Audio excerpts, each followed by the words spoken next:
The delay in releasing capitation funds for secondary schools has compelled school heads to redirect money intended for other purposes, such as lunch, to sustain the regular operations of learning institutions. This even as some schools have been forced to cut down on their non-teaching staff to reduce their monthly wage bill in a bid to sustain their normal operations. Here is NTV's Ruth Samwe-Chesenge with the looming education funding crisis. It's been 3 weeks since schools reopened for the first term, but the delayed release of capitation funds has disrupted the smooth operation of secondary schools.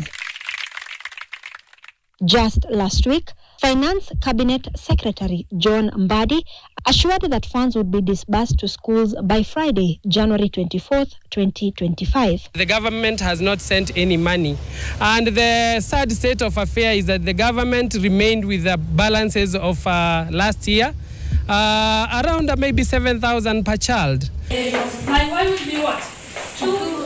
With over 400 day secondary schools in Nakuru depending on the disbursement of the free day secondary schools education funds to schools, school heads have had to divert money to ensure school operations continue. The principals are borrowing money that is meant for lunch programs. Remember in the schools that parents pay for the meals of their students, and therefore if the money is not sent and the parents pay, that money is diverted to other operations, and in the coming days we might find that even the learners will not have food. With increasing debt, some institutions are at risk of facing lawsuits from service providers. The suppliers, they are even threatening to take the board of management to the court, and some of them have even been served. Waita says that some institutions have been forced to cut down their support staff due to this continued inconvenience by government. They are urging the government to expedite the release of the funds to prevent additional strain.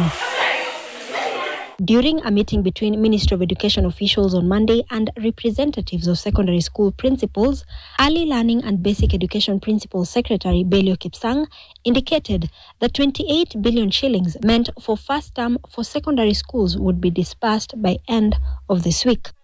This even as head teachers in charge of primary and junior school claimed that capitation funds disbursed to their schools last week were inadequate.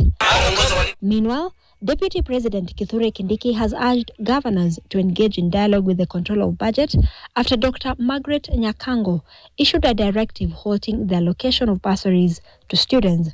Giving effect to our Constitution, Article 6(2), which requires the two levels of government to conduct their relations through mutual respect and through cooperation and consultation as opposed to conflict and confrontation.